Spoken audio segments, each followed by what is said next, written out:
तपाईँले भन्नुभएको प्रमाणको एउटा स्याम्पल मसँग यहीँ छ होइन। म तपाईँहरूलाई अहिले फोटो खिच्न पनि दिउँला होइन, पठाउनु है।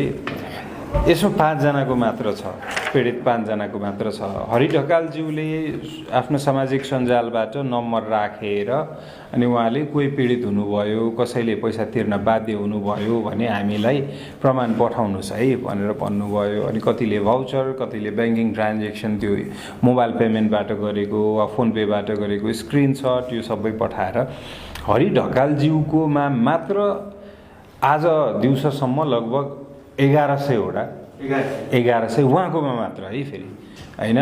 अब बाँकीको रह्यो, म रहेँ, शिशिरजी रहनुभयो, शोभिताजी रहनुभयो। सो हाम्रो आकलनमा अहिले 2000देखि 2200 जस्तो हामीले व्यक्तिबाट यस्तो यो 5वटाको स्याम्पल जस्तो मैले तपाईँहरूलाई देखाउनै लिएर आएको।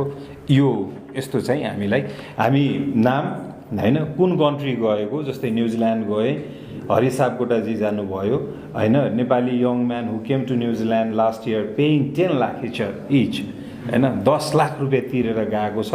नो डकुमेन्ट पठाइदिनका लागि मेल गरिएको छ भनेर उहाँले नोट पनि पठाउनु भएको छ कि मैले यसको अरू बाँकी प्रमाण चाहिँ तपाईँको इमेलमा पठाइदिएको छु भनेर। यो चाहिँ हाम्रो कार्यवाहक सभापति डिपी हरियालजीलाई आएको मध्येको 5वटा मैले लिएर आएँ होइन। सो यसरी सबै डिटेल्सहरू आएको छ। अब यसमा अब त्यो डेटले हामीले छुट्याउन सक्छौँ नि त होइन। अर्को युए जानेले 2 लाख रुपियाँ हामी प्रति व्यक्ति तिरेर गयौँ भन्नुभएको छ अरूहरू।